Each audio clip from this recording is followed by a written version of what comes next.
Rajkot એસઓજીનો સપાટો Ranuja લાપાસરી road પરથી 2 દેશી pistol અને જીવતા કાર્ટીજ સાથે રીઢા ગુનેગારને દબોચી લીધો. રાજકોટ શહેરમાં ગેરકાયદેસર હથિયારોની હેરાફેરી અટકાવવા રાજકોટ શહેર એસઓજી શાખાએ મોટી કાર્યવાહી કરી છે. બાતમીના આધારે એસઓજી ટીમે રણુજા લાપાસરી રોડ પરથી એક શખ્સને 2 દેશી બનાવટની પિસ્તોલ અને 5 જીવતા કાર્ટીજ સાથે ઝડપી પાડી આર્મ્સ એક્ટ હેઠળ ગુનો દાખલ કર્યો છે. પકડાયેલો આરોપી અગાઉ પણ મારામારી અને દારૂના ગુનામાં પોલીસ ચોપડે ચઢી ચૂક્યો છે. રાજકોટ શહેરના પોલીસ કમિશનર બ્રિજેશકુમાર ઝા અને ઉચ્ચ અધિકારીઓની સૂચનાથી એસઓજીના પીઆઈ એસએમ જાડેજાના માર્ગદર્શન હેઠળ ટીમ પેટ્રોલિંગમાં હતી. આ દરમિયાન એએસઆઈ રાજેશભાઈ બાળા અને હેડ કોન્સ્ટેબલ સિદ્ધરાજસિંહ જાડેજાને ચોક્કસ બાતમી મળી હતી કે એક શખ્સ હથિયાર સાથે ફરી રહ્યો છે. જેના આધારે પોલીસે રણુજા લાપાસરી રોડ પર વોચ ગોઠવીને સંજય ભીખુભાઈ ભૂપતા નામના શખ્સને આંતરીને તેની તલાશી લીધી હતી.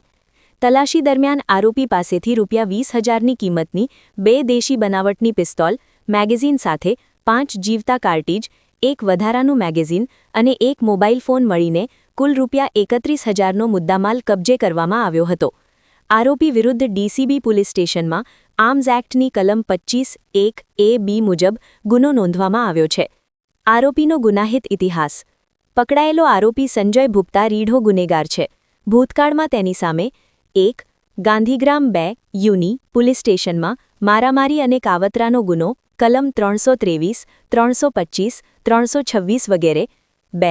ભક્તિનગર પોલીસ સ્ટેશનમાં જાહેરનામા ભંગનો ગુનો. 3. ઉપલેટા પોલીસ સ્ટેશનમાં પ્રોહિબિશન દારૂનો ગુનો નોંધાઈ ચૂક્યો છે. આ સફળ કામગીરી PI SM Jadeja, PSI V K. Zala અને તેમની ટીમ દ્વારા કરવામાં આવી છે. હથિયાર ક્યાંથી લાવ્યો અને કોને આપવાનો હતો તે દિશામાં પોલીસે વધુ તપાસ હાથ ધરી છે. Bureau report Babubhai Dabhi, SS2 news, Rajkot.